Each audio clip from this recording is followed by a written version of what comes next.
beautiful creatures of the world, and welcome back to Coffee with Kerri-Lynn. Today we are cooking in the kitchen. Don't get so excited. It is highly chaotic. You think the shenanigans that I put up on video for all the world to see are wild? Wait till you see the cooking segment.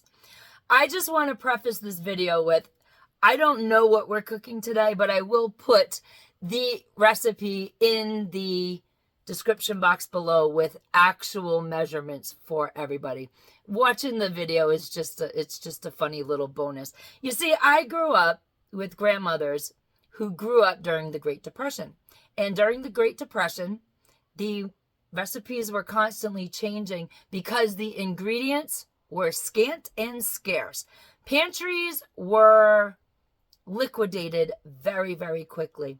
And my grandmothers, both of them, their entire formative years, their teenage years went from the Depression right into World War II when the ration tickets came out. So when the ration tickets came out, not only back in the Depression you couldn't afford a lot of ingredients, but when the ration tickets came out, that's all you got. That was the end of the story. When you ran out of tickets for sugar, the stamps, you didn't get no more sugar. So the recipes became even more creative. My grandmother's never measured. So I have had to take the recipe and actually work it out to measurements, which is fine because I'm building my daughter-in-law a recipe book of my son's, her husband's, favorite recipes. And I have to basically tear down my grandmother's recipes and rebuild them with actual measurements. The videos are a hoot, but the actual recipe is in the description box below, so you can check that out. Whatever we're doing today, I have no idea. And enjoy, have fun, loving from the oven, ladies and gentlemen, beautiful creatures of the world. Just have fun with whatever you are cooking, and make sure when you're cooking, you pour all the love in your heart into your meal. I hope you enjoy today's recipe, whatever it may be.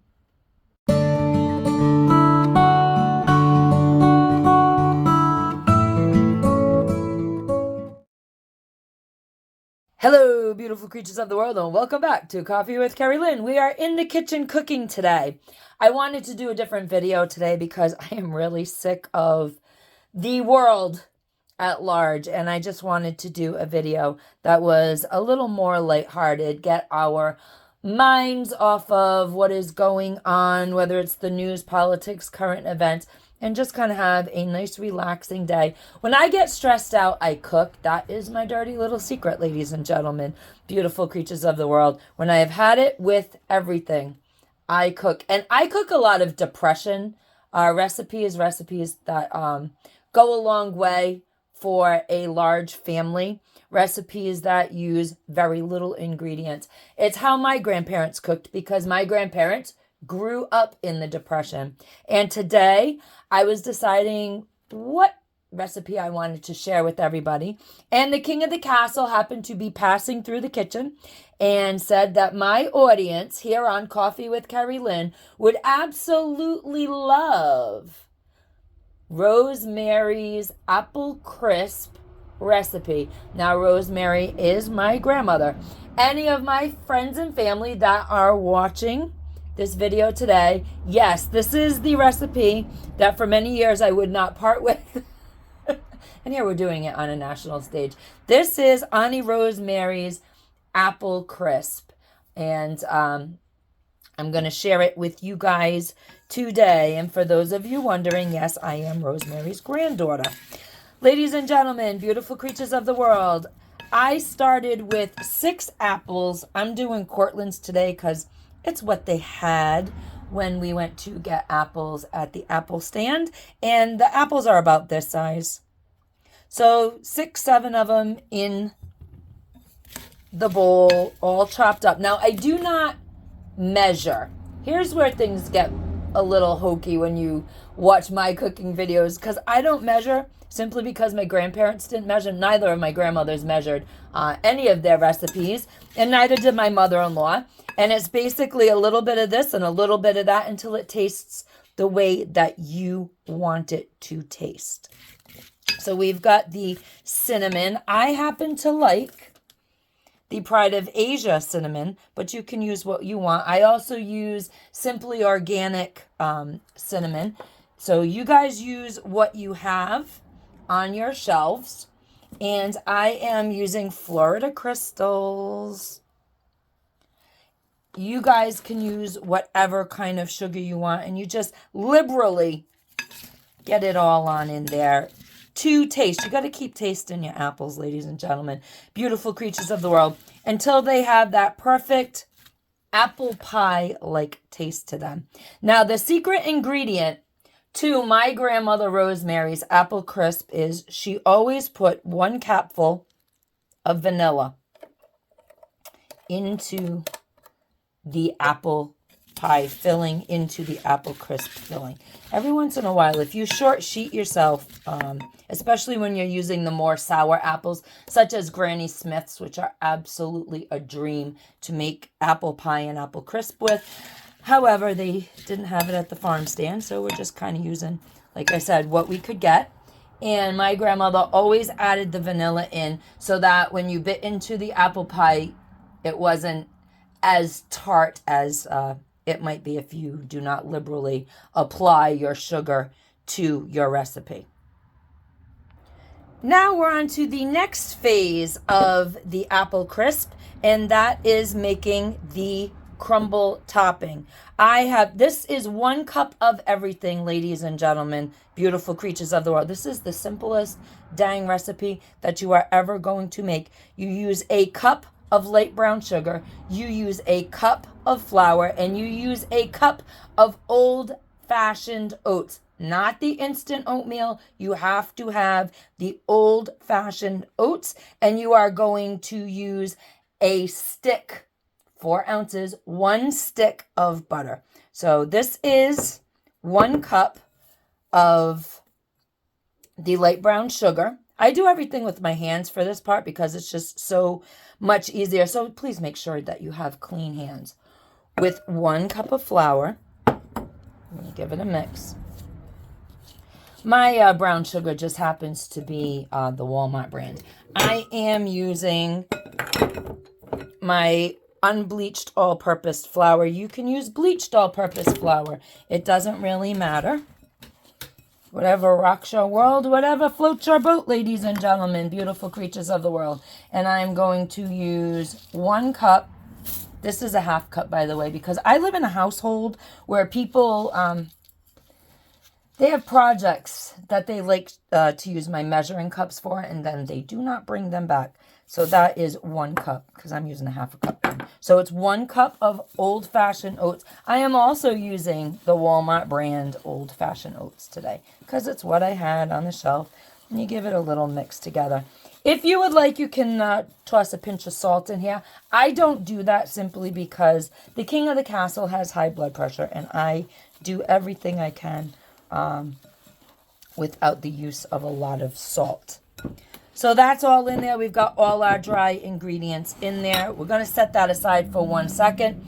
Now you're going to take your baking pan. It is an 8x8 baking pan, or this one is the one that we use at our house.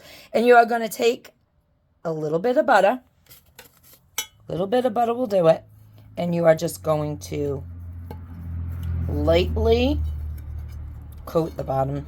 And you can do the side walls. It really doesn't matter. But you're going to do the bottom of your pan. And that'll keep things from stickying. Now you are going to take your stick of butter, your 4 ounces of butter. Make sure it is cold from the refrigerator. You don't want to do this with warm butter because you need the crumble to, well, crumble actually. And we're going to get in here and we are going to knead it with our hands. The heat of your hands will melt the butter enough to get it all mixed up and mixed in.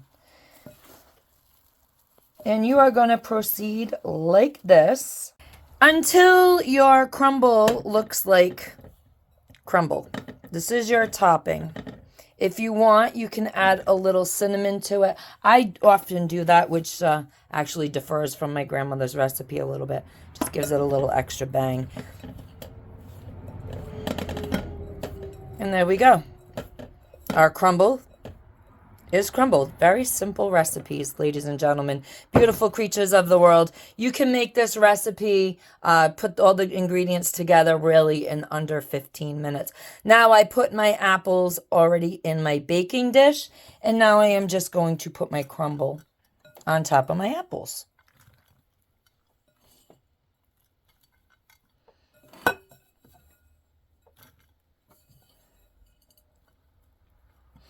And you're going to cover your apples very nicely with your crumble.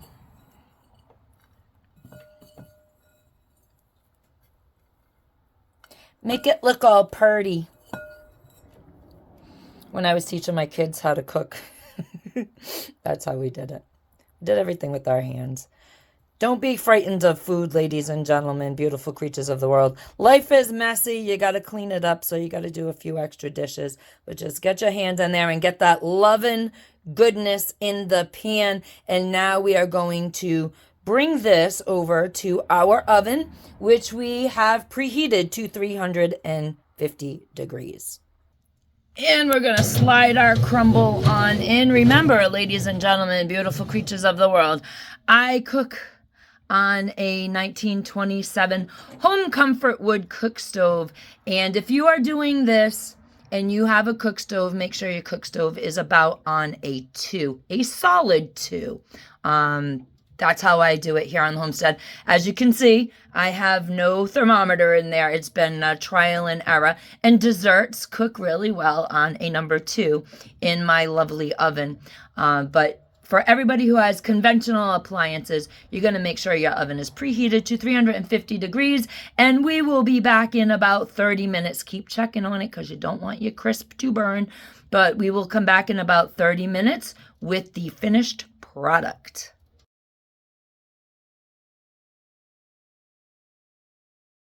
Ladies and gentlemen, beautiful creatures of the world, the crisp is done. It's been 30 minutes in my oven, and we have a beautiful apple crisp.